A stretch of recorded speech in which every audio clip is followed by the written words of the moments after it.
12장 12절에서 19절 말씀을 통해서 영광의 왕 예수 그리스도라는 제목으로 함께 말씀을 나누고자 합니다.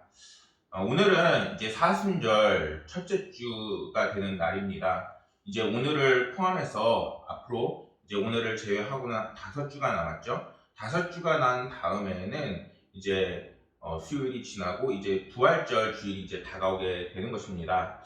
사실 이 사순절 기간은 부활절을 기리는 것은 아니고요. 오히려 예수 그리스도가 십자가에 달려 돌아가셔서 이제 우리를 대신해서 우리의 모든 죄와 허물이 이제는 씻겨져 내려간다는 것을 이제는 묵상하는 기간입니다.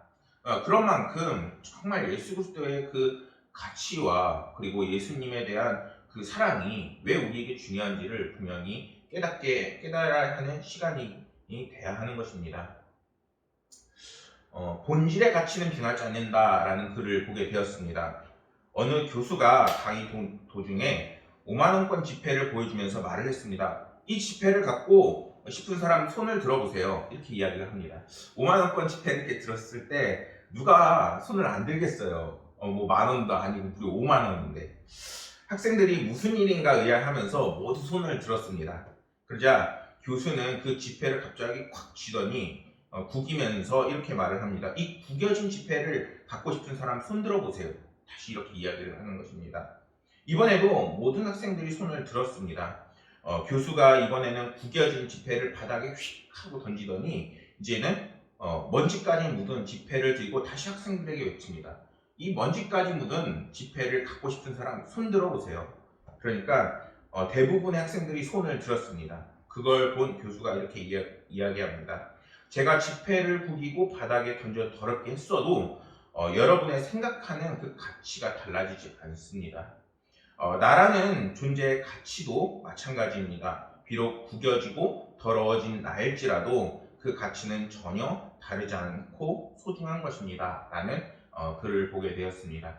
이곳에서는 나에 대해서 이야기하지만 저는 이 제목을 보고 이 글을 읽으면서 정말 예수님의 가치는 어떤가 이렇게 묵상하게 되었습니다. 우리가 이제는 그리스도인으로서 한번 생각해 봐야 합니다. 우리가 세상을 살아가면서 우리의 자존감은 많이 낮아질 때도 있고 때로는 어떤 사람은 높기도 해요. 그런데 우리의 가치는 때로는 세상이 매기는 가격으로 또 심지어 매겨질 수도 있어요. 뭐 월급이 그렇게 될 수도 있죠. 그렇다고 해서 그게 자체가 사람의 가치를 이야기하는 것은 아닙니다.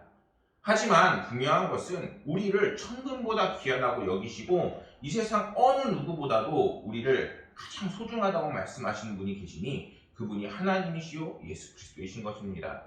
그분은 우리에게 변치 않는 가치를 매기세요. 근데 그 가치는 우리가 생각하는 그 가치가 아니라 바로 예수 그리스도의 그 가치라는 것입니다. 오늘 말씀에서 예수님께서는 예루살렘에 입성하시는 그 모습을 우리에게 보여주십니다. 그런데 이 모습은 우리가 평상시에 예수님께서 사역하시던 그 모습과는 굉장히 다른 모습입니다. 오늘은 어떻게 입성하시나요? 정말 그냥 공개를 하시는 거예요, 다. 이때 당시에 예수님께서 공개하신다는 것은 정말 생명을 내거는 위험한 일입니다. 이때 당시에도 예수님께서 조용히 말씀을 전하시고 이렇게 해도 바리새인들은 예수님의 그 사역을 탐탁치 않게 여기고 예수님을 죽이려고까지 했습니다. 그런데 오늘 모습에서는 주님께서 그들이 어떻게 하거나 하나님의 뜻을 이루기 위하여 영광의 왕으로 평화의 왕으로 공식 입성하는 장면을 보여주시고 계신 것입니다. 이 사건이 언제 일어났느냐? 마리아의 향유 사건을 혹시 알고 계실 것입니다. 마리아가 정말 값비싼 향유를 가지고 와서 예수님 발 앞에 뿌리고 자신의 머리카락으로 주님의 그 발을 씻었습니다. 그리고 그 다음 날로 예수님께서 공생의 마지막 주간의 첫 날인 일요일에 일어난 사건이 바로 이 사건입니다. 그 말은 무엇이냐? 예수님께서 예루살렘에 공식 입성하시는 것으로 자신의 생애의 마지막 한 주간을 보내기 시작하셨다는 것입니다. 이제는 아예 작정을 하신 거예요. 하나님의 뜻을 이루고 내가 십자가에 달려 돌아가시겠다는 것을 이제는 아예 보여주시는 것입니다. 이전까지 천국 복음과 그리고 자신의 사후에 교회를 세우고 그리고 교회를 이끌 제자들을 훈련시킬 그 시간이 필요했기 때문에 이제는 자신을 감추셨다면은 오늘 말씀에서는 비로소 자신을 당당히 드러내시고 우리의 죄를 담당하시기 위해서 공개적으로 주님이 이제는 그리스도 되심을 만천하에 공개합니다. 그런데 말씀을 보면서 알 수 있듯이 주님의 그 예루살렘 입성은 왕이나 개선 장군이 막 들어갈 때 막 웅장하거나 그런 것이 아니었어요. 예수님이 무엇을 타고 가셨나요? 바로 나귀 새끼를 타고 가십니다. 이 나귀 새끼는 정말 힘이 없어요. 심지어 다른 짐을 등에 짊어져 본 적도 없는 정말 뒤뚱뒤뚱 걷는 정말 성인 한 명도 겨우 태울 수 있는 그런 나귀 새끼로 입성하셨습니다. 12절과 13절 말씀에서 예루살렘으로 승리의 입성을 하시는 주님을 맞으러 온 군중들은 이제는 막 이렇게 이야기합니다. 호산나 호산나 호산나 찬송하리로다. 주의 이름으로 오시는 이 곧 이스라엘 왕이여 라고 외칩니다. 너무나도 열광적인 환호라는 것을 볼 수 있습니다. 12절 말씀에서 그 명절에 큰 무리가 주님을 영접하기 위해서 나아왔습니다. 여기서 명절이란 어느 때를 이야기하느냐? 바로 이스라엘의 3대 절기인 유월절을 말하는 것입니다. 그런데 전하는 그 기록에 의하면 예수님께서 이때 십자가에 달리시던 이 예루살렘에 모였던 그 수가 얼마나 되느냐? 약 270만 명 정도라는 것입니다. 엄청나게 많지요. 오늘날에도 이렇게 모일 수가 없어요. 이거는 오직 이스라엘 백성들이 정말 유월절이 됐을 때에 한 곳에 모여 하나님을 예배드리기 위해 모일 수 있는 그런 명절을 지키기 때문에 가능한 것입니다. 따라서 이들 모두가 주님을 맞으러 나오지 않았다 해도 당시로서는 굉장히 많은 사람이 주님을 맞이하기 위해서 지금 호산나 외치고 있다는 것입니다. 그런데 13절 말씀을 보면은 이처럼 굉장한 수의 사람들이 종려나무 가지를 흔들면서 호산나 찬송하리로다 이스라엘 왕이여 라고 외쳤던 것입니다. 여기서 호산나는 우리를 구원하소서라는 뜻입니다. 이는 군중들이 예수님을 구원자, 메시아로 생각하고 있다는 것이죠. 그런데 여기서 문제가 있습니다. 어떤 문제냐? 그들이 바라보고 생각하는 구원자와 메시아가 예수님께서 나귀를 타고 들어오는 구원자 메시아의 그 의미와 다르다는 것입니다.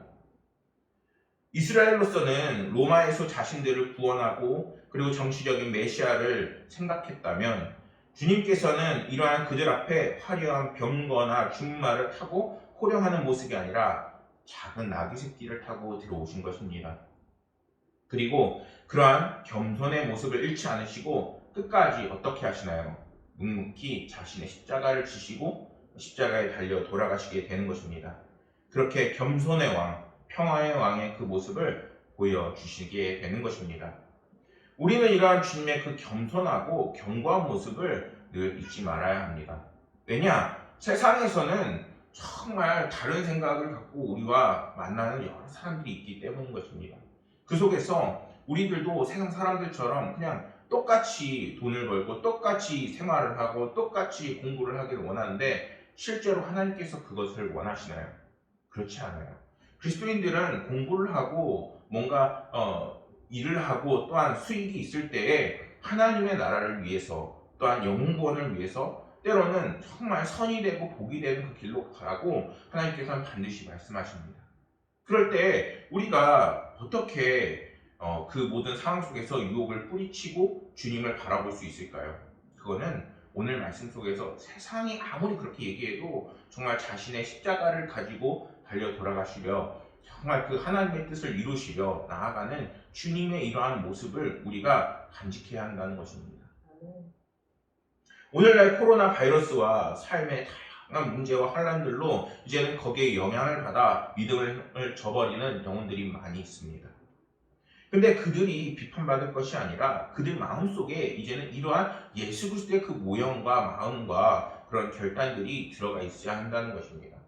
교회가 세상처럼 화려하고 건물에 이제는 축복된 메시지만 전하는 것이 아니라 이제는 정말 주님의 영광이 무엇인지를 올바로 알고 그 영혼이 구원받고 이제는 더욱더 하늘나라를 바라보고 이제 주님을 따라 나가는 하나님의 제자된 삶 그리고 하나님의 백성된 삶을 이제는 되찾아야 하는 것입니다. 사무엘상 15장 22절 말씀에는 이렇게 말씀합니다. 사무엘이 이르되 여호와께서 번제와 다른 제사를 그의 목소리를 청종하는 것을 좋아하신 같이 좋아하시겠나이까. 순종이 제사보다 낫고 듣는 것이 순양의 기름보다 나으니.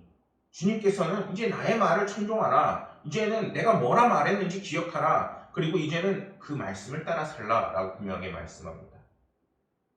세상의 뜻을 먼저 생각하는 태도는 이제는 우리를 파괴하고 멸망하는 그러한 지름길인 것입니다. 하나님은 이제 하나님의 뜻을 우리가 살피고 그 말씀과 뜻을 따라 살기를 원하십니다. 누구처럼? 바로 예수님께서 지금 묵묵히 자신의 길을 가시는 것처럼. 그래서 우리는 세상에 어떠한 압력과 환난이 닥치더라도 그 믿음이 흔들려서는 안 되는 것입니다.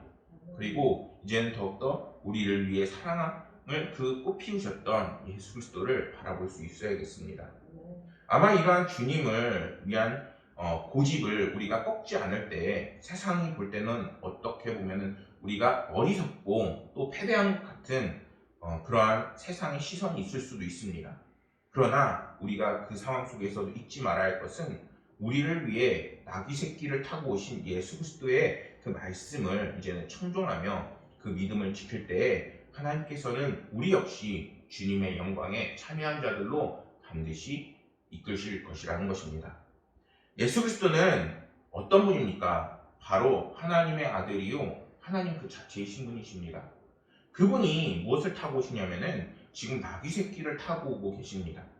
그런데 그분은 과연 이렇게 초라해 보이고 또 작은 분이십니까? 아니죠. 방금 얘기했듯이 그분은 하나님이십니다. 성경에 보면은 솔로몬이 타고 다니던 가마는 어떻냐면은 아가서에는 그 수레가 이제 금과 은 그리고 레바논 나무로 만든 화려한 것이라 라고 말씀은 이야기합니다. 그런데 주님은 이러한 화려한 수레나 가마는커녕 아직 짐도 실어보지 않은 어린 나귀 새끼를 타고 들어오셨습니다. 그렇다면 왜 주님께서는 만인이 보는 가운데 이처럼 성인 남자 무게도 채 이기지 못할 만한 나귀를 타고 들어오시는 것일까요? 그것은 이제는 하나님 아버지께서 오래전에 선지자 스가랴를 통해서 선포하셨던 이제는 하나님의 그 말씀을 이루기 위해서입니다. 스가랴 말씀에서는 어떻게 예수 그리스도를 선포하고 있을까요? 스가랴 9장 9절 말씀을 보면은 이렇게 말씀합니다. 시온에 따라 크게 기뻐할지어다. 예루살렘에 따라 즐거이 부를지어다. 보라, 내 왕이 내게 임하시나니 그는 공의로우시며 구원을 베푸시며 겸손하며 나귀를 타시나니 나귀의 작은 것 곧 나귀 새끼니라. 이렇게 말씀합니다. 한마디로 이러한 하나님의 그 말씀을 이루기 위해서 주님께서 강력한 능력이 있고 위대한 힘을 가지고 계시지만 겸손의 그 말씀을 이루시고 계시다는 것입니다. 오늘 말씀에서 주님께서는 끊임없이 자기를 처음부터 끝까지 묵묵히 하나님의 말씀을 이루는 그러한 겸손의 그 모습을 우리에게 보여주고 계십니다. 우리가 말씀을 이렇게 들을 때에도 이제는 정말 그 하나님의 말씀이 우리 가운데 들어오기 위해서는 하나님 말씀 앞에서 순복하는 그 마음이 있어야 하는 것입니다. 16절 말씀에서 이렇게 말씀합니다. 제자들은 처음에 이 일을 깨닫지 못하였다가 예수께서 영광을 얻으신 후에야 이것이 예수께 대하여 기록된 것인가 사람들이 예수께 이같이 한 것임이 생각이 났더라. 이때 당시에 예수님께서 왜 이렇게 하시는지 제자들은 알지 못했어요. 근데 어떻게 알게 되느냐? 이제는 예수님께서 하늘로 올라가시고 그리고 그 마음에 성령이 들어오자 이 모든 말씀들이 깨닫게 되어지는 것입니다. 성령이 우리 가운데에 들어오시고 우리 가운데에 주인이심을 주장하시려면 우리가 어떻게 해야 되나요? 그거는 이제는 우리가 겸손하게 하나님의 그 말씀 앞에 내려져야 하는 것입니다. 요한복음 14장 26절에서는 이렇게 말씀합니다. 보혜사 곧 아버지께서 내 이름으로 보내실 성령 그가 너희에게 모든 것을 가르치시고 내가 너희에게 말하는 모든 것을 생각나게 하리라.